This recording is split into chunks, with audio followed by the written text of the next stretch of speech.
Welcome to day one of my VW Touareg ownership.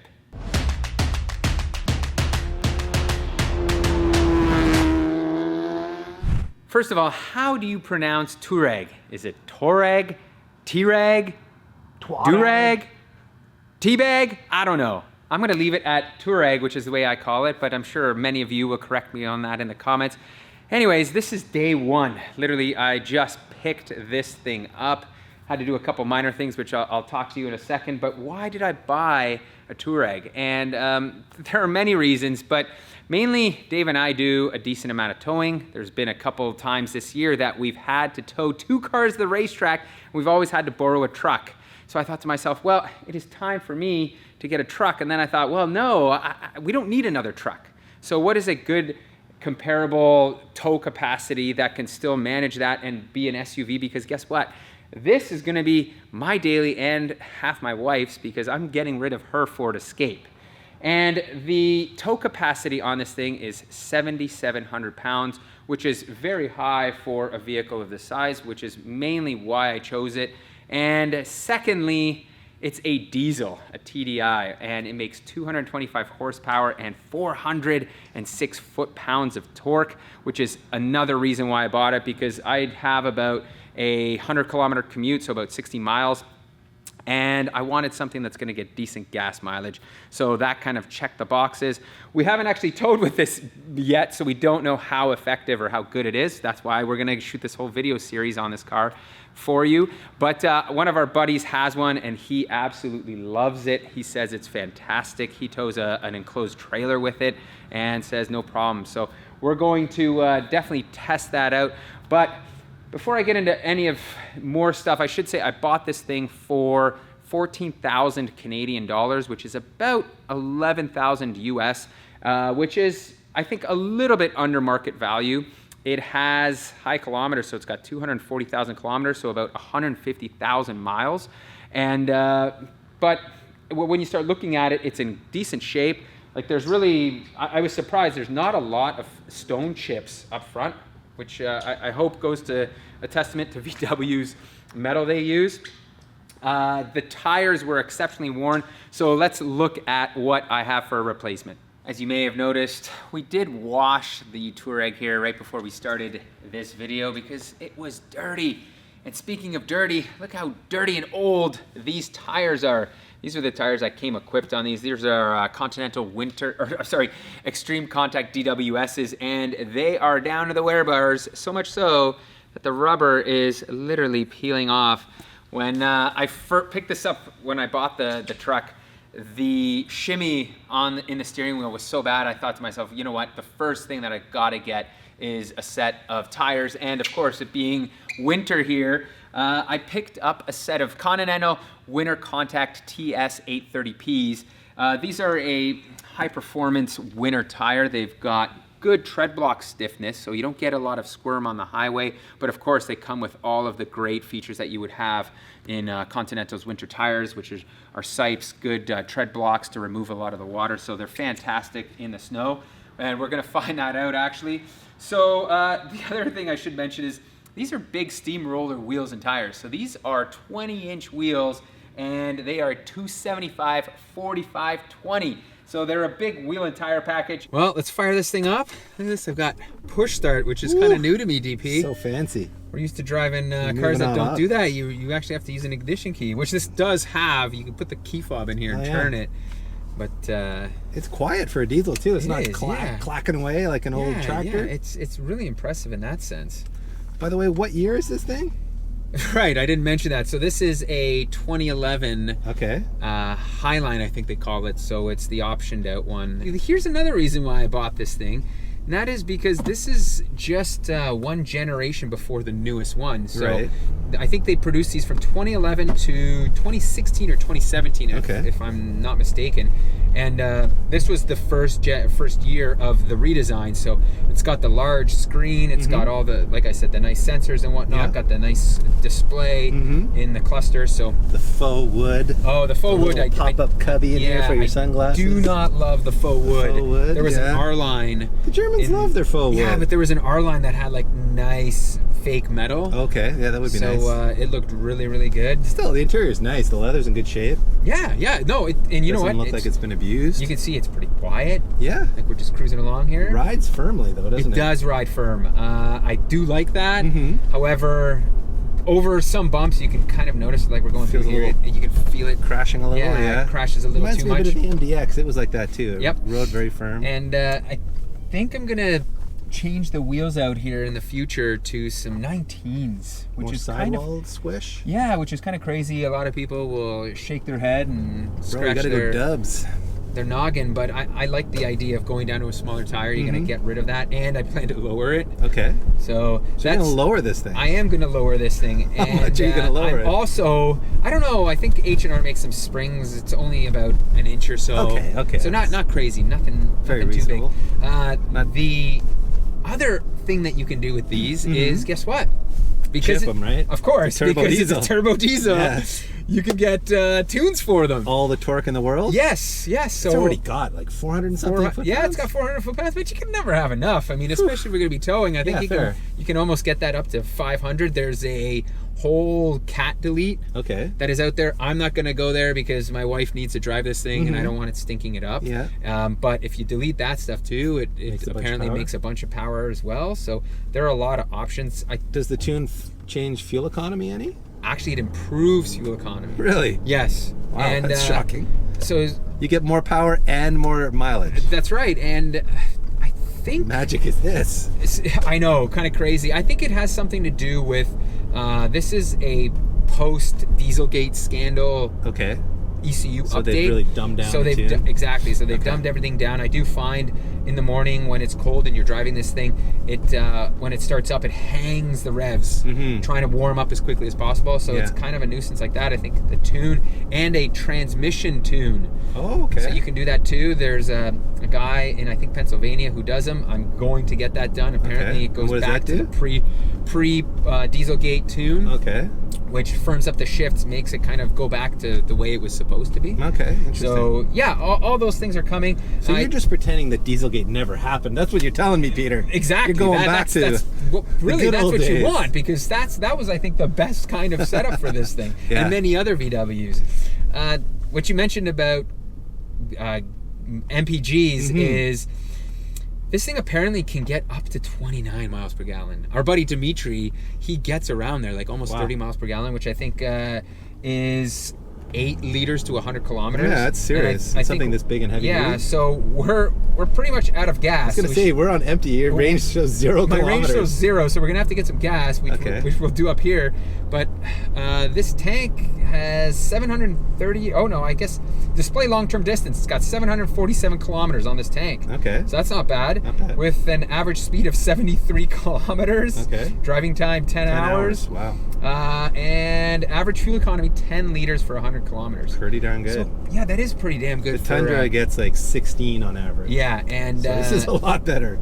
Truth be told, I don't know the reliability aspect of this, and I guess we can kind of get back to, if you want, the title of this video was Day One. Yes. So what we're going to do with this video series is kind of update you on mileage in the future or any type of modifications that I do. Ownership experience. Yeah, the whole thing, and kind of something noteworthy happens, we're going to notice in the video. If on day 21 I have an issue with like an air pump or something, you will know about it. And day 22, if something happens again, then you will. And if not, and if I continue to drive it worry-free, then on day 65 or whatever, every couple of months, I'll do an update and just kind of fill you in on how this truck's been treating me. And here we are at the gas station. This is being my first diesel experience. Gotta say, the one thing I did notice is this handle is kind of greasy and nasty looking, DP. And diesel stinks. It does stink. It stinks really badly. Believe it or not, people have told me you should bring a glove along. So if you don't want to touch directly to the handle, you can use a glove. I'm not gonna do that though. I'm just gonna riding bareback, carefully handle this thing, open it up. Notice all the diesel warning, so you don't put the warning signs, so you don't put gasoline in here. Yeah. Alexis, I'm telling you, don't put gasoline into this truck. My wife's still got to get used to that as well. But DP, look at this. You got a lock on it? Oh magic my is God. that? Man, in Yes. Ontario, that's However, a luxury. look at this, man. Yes. Oh, Smell good? diesel stinks. Damn! $95. It's a bit of sticker shock for me. And $1.18 too. That's like premium prices, buddy. I know, man. Well, thank God the mileage is like almost 860 is what the suggested mileage says. So we're good. Look at, I'm gonna handle this with care. A gentleman came by and said this is the way to do it apparently with diesel. So put that back in there. Let's do the it's not bad. I'm not gonna complain about that. So let's lock this bad boy in. Get moving, but I gotta say, when did the day happen when diesel's $1.18? Look at regular gas is 104 here. What is going on? Can you see that, DP? 850 range, yeah. 850 range, but better yet, Oh, 240,000 you just rolled kilometers over. and won. Bam, look at that. Just rolled 240. Quite a landmark. That is a landmark. Man, oh man. Well, I gotta say your first diesel filling experience was a little dirty and stinky, but I think you just have to have a little bit more care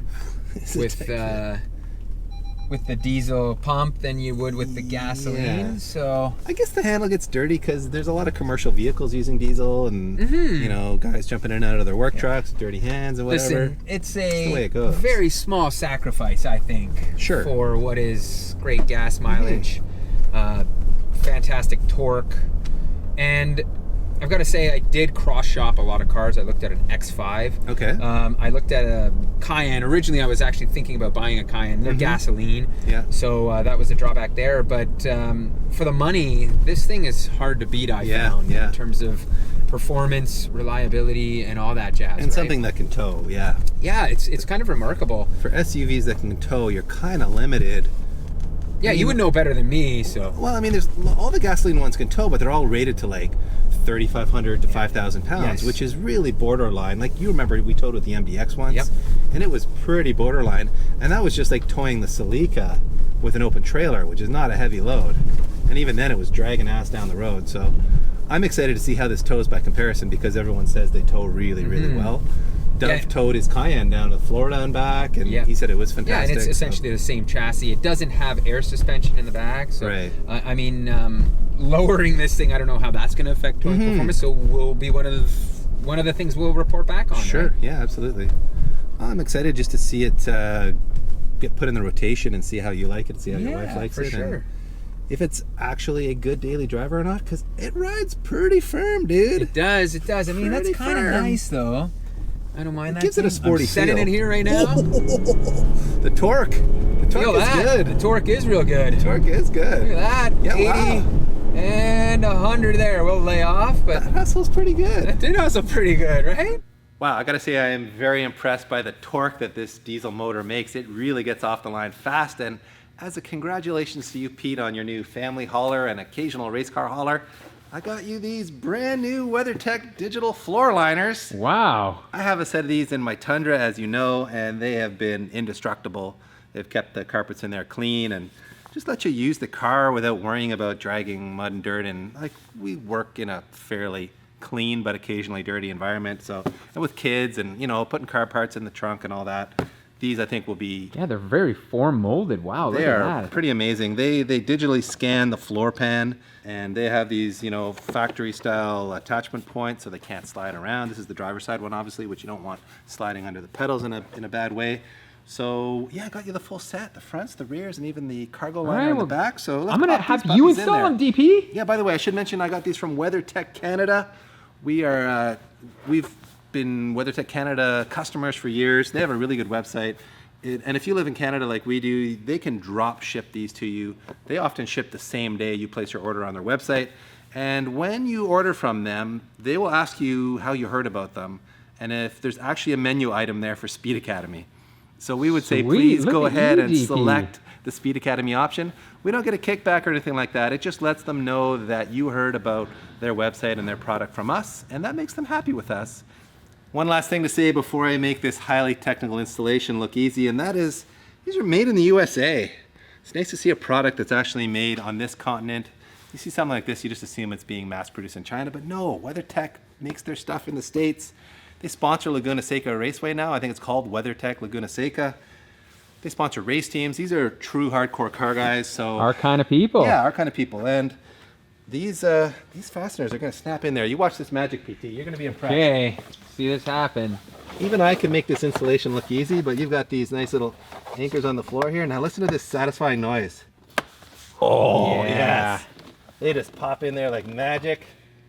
Time for your cargo liner, and this is a big piece that comes rolled up, I believe, and you need to lay it flat for a day or two in a nice warm environment to let it kind of lay flat and, you know, take its final form, I guess you could say, so that it fits in the trunk area properly. So I'm most excited for this, DP. well, this is the working area of your truck. Exactly. If we can call this SUV a truck, and really it's an insult to call it a truck. But we got the bumper protector, which, as the name implies, A bumper protector? I believe, just snaps What is onto this here craziness? and covers your bumper up for when you're loading like the wet dog or the wet engine into the trunk of your Ooh, all Touareg right, all right.